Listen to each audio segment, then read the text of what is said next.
Chipitelli, periodista, escritor y por sobre todas las cosas, amigo de muchos años. ¿Cómo te va, Mario? ¿Qué decís? Buenas tardes. Hola Carlos, ¿cómo te va? Buenas tardes. Bien, bien. Muy entretenido estuve toda la mañana de hoy con esta historia que escribiste en LM Neuquén, que forma parte del relato de tu libro. En su momento esto me lo habías comentado, pasa que hoy adquiere una actualidad muy particular, ¿no? En tiempos donde se está hablando de dolarizar la economía, de que el peso argentino no vale nada. Recordar, por ejemplo, que Neuquén tuvo su propia moneda hace muchos años, es una historia digna de contarse, y por eso te estoy llamando para que le contemos a nuestra audiencia cuándo fue, en qué momento Neuquén tuvo su propia moneda. Y mira, fue el tiempo del territorio de Neuquén. Pensó que quien implementa esta medida, que fue realmente desopilante, fue justo Sócrates Anaya, que fue el segundo gobernador del territorio después de Olajuaga. Y los problemas, fíjate que son recurrentes, porque ¿por qué implementa la moneda neuquina? Sin avisarle al gobierno nacional, además, eso es lo más desopilante, ¿no? Claro. En aquella época los pesos argentinos llegaban desde Buenos Aires hasta Chosmalal. Imagínate, Carlos, que si hoy es largo el viaje, en aquella época las remesas que venían para pagar sueldos fundamentalmente y para traerle dinero a la capital provincial, porque se dependía del poder central, demoraba muchísimo, a veces demoraba un mes o más. Claro. Entonces, pongámosle en contexto a la gente esto. Primero, Neuquén, territorio nacional. O sea, el gobernador era una figura que la imponía el gobierno central. Y la capital del entonces territorio era Chosmalal, no Neuquén capital. Exactamente, la capital estaba ahí. Y los gobernadores lo designaba el gobierno nacional hasta 1958. Pues. Claro. Así que el problema es que necesitaba plata la gente. Y los pesos, como llegaban tarde, nadie los quería. Entonces lo que circulaba mucho ahí, por una cuestión de la economía local, era la pepita de oro, porque había muchos piriquineros, ¿viste? Los pequeños emprendedores mineros, se ganaban el sustento con pequeñas pepitas y con eso las comercializaban, casi te diría un trueque, pero tenía un valor fuerte, obviamente, el oro. Claro. Y el otro circulante era el peso chileno, por justamente la proximidad que había y la interacción económica que había entre Neuquén y los pueblos de Chile, como todavía la hay, Carlos. Sí, claro. O pensá que un gran porcentaje, yo no me animaría a decir cuánto, pero un elevado porcentaje hoy de la población que vive en Andacollo, que vive en Chosmalal, que vive en todos los pueblos del norte neuquino, tienen parientes chilenos. Claro. Hubo una interacción histórica entre Chile y Neuquén, generando una cultura muy particular. Vos fíjate que en el norte neuquino tienen algo de chilenos, algo de mendocinos, y algo de neuquinos, ¿no? Es una cuestión de cultura. Así que cuando empieza todo esto, el gobernador Anaya dice, ¿cómo puede ser que anden comercializando con pesos chilenos y pepitas de oro y no le den pelota a nuestro peso argentino? Y Olajuaga había dejado una imprenta, esa vieja imprenta, y a Anaya se le ocurre implementar la moneda propia, ¿no? Compra papel romaní y se larga a hacer los pesos neuquinos, sin decir nada del gobierno nacional. Los pesos argentinos la gente no los quería porque llegaban tarde, digamos, ¿no? Llegaban tarde, ya prácticamente no había ni interés. Por una cuestión de comodidad, imagínate. Sí. Así que, y al principio la gente no quería saber nada con esto de los pesos neuquinos, y Anaya llegó a obligar a todo el mundo a que los utilice. So pena de algún castigo, digamos. Exactamente. Y lo más gracioso, Carlos, es que cuando faltaban pesos, él le metía un cero más. Cuando faltaba papel, por ejemplo, para hacer los pesos, en vez de hacer 1000 billetes de un peso, te hacía 10 de 100. Claro. Claro. Y así manejaba la economía sin ningún respaldo. Claro. Además, billetes, tengo entendido que eran billetes firmados por él, de puño y letra, cada uno. Exactamente, era una cosa muy desopilante. Es muy gracioso por el contexto, muy inocente, pero refleja esta desconfianza de la que vos hablabas, de la gente con la moneda nacional, ¿no? No querían saber nada. Una serie de medidas que toma Anaya, lejos de la economía, empieza a generar mucha bronca entre la población. Como por ejemplo prohibir los ensayos de la banda en hora de la siesta porque los vecinos no podían dormir. Ajá. Y después quiso ordenar las veranadas, Carlos, imaginás. Porque decía que había que prolijar eso de las veranadas y que no podía salir cada uno cuando quisiera.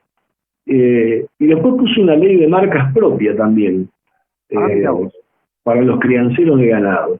Por eso se armó todo un despelote, que eso llega a oídos al gobierno nacional. Que no fue lo peor que se enteró el gobierno nacional es que un territorio patagónico como el de Neuquén estaba metiendo su propia moneda. Claro. Así que sin ningún respaldo, ¿no? Sin ningún respaldo de nada. Claro. Y imagínate los balances. Bueno, hoy el gobierno nacional emite papel tampoco sin respaldo, ¿no? Claro, claro. No nos podemos asombrar del pobre Sócrates Anaya. Parece que la tentación de Sócrates, o sea, empezó con Sócrates, pero siguió en el tiempo. La tentación de emitir sin respaldo. Lo que pasa es que si vos le preguntaras a cualquier chico, por ejemplo, te habrán preguntado a tus hijos en algún momento, o por qué el cajero no te da más plata. ¿Viste? Mis hijos me preguntaban, creen que la plata se imprime y listo. Claro. Y que si fuera una cuestión de pobreza se debería imprimir más plata y se terminó. Exacto. Ese razonamiento el que tuvo Sócrates Anaya, y que se lo impuso a la población. La medida no duró mucho, creo que duró un año nada más, hasta que se enteró el gobierno nacional y se armó. Eso te iba a preguntar, digamos, duró poco tiempo la circulación del peso neuquino. Se llamaba así, ¿no? Peso neuquino. El peso neuquino. Y no duró prácticamente nada, no sé si habrá durado un año, porque a justo Sócrates Anaya lo terminaron relevando del cable. Pero esa es la historia y te marca un poco el pulso de la economía, aunque fuera muy pobre en aquel entonces.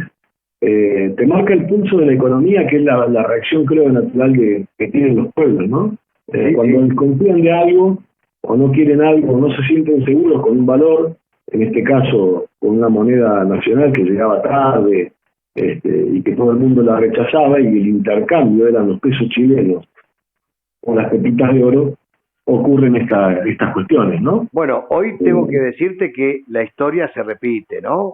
Usando un término que está muy de moda, este fenómeno circular de la economía, en el sentido de que, por ejemplo, los pueblos argentinos hoy fronterizos con Chile, con Paraguay y con Bolivia, los comerciantes prefieren usar las monedas de esos países y no el peso argentino. Claro, el peso chileno es un peso muy fuerte. Claro. Imagínate, en el norte neuquino, yo no lo sé ahora, pero supongo que habrá mucha gente comercializando. Mira, yo tengo amigos que no acá en Neuquén, sino en San Juan, que iban a veranear en La Serena, y el problema era que no podían llevar dólares porque no se los aceptaban en Chile. En realidad los chilenos quieren el peso chileno como los uruguayos quieren el peso uruguayo. Claro. Los únicos que queremos dólares somos los neuquinos. Así que ellos tenían que cambiar a pesos chilenos y bueno, el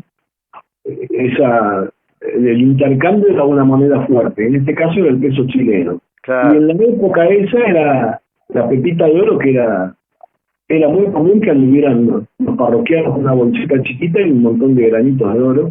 Sí. Y con eso compraban la carne, la harina y hacían los trueques, se pesaba la pepita.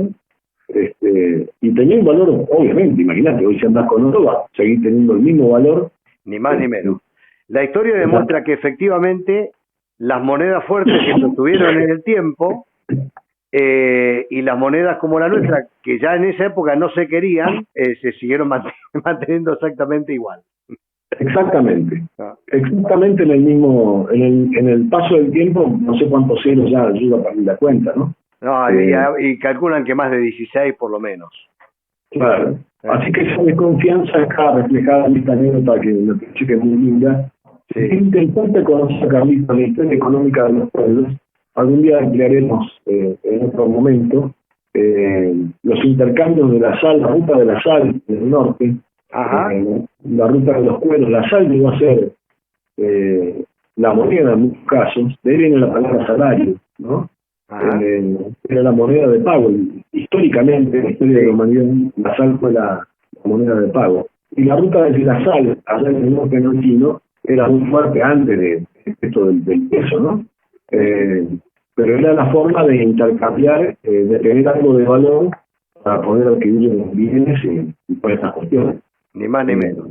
Mario, como siempre es un gusto charlar con vos, ilustrarnos, conocer estas historias que son tan lindas y que tienen tanta actualidad además, ¿no?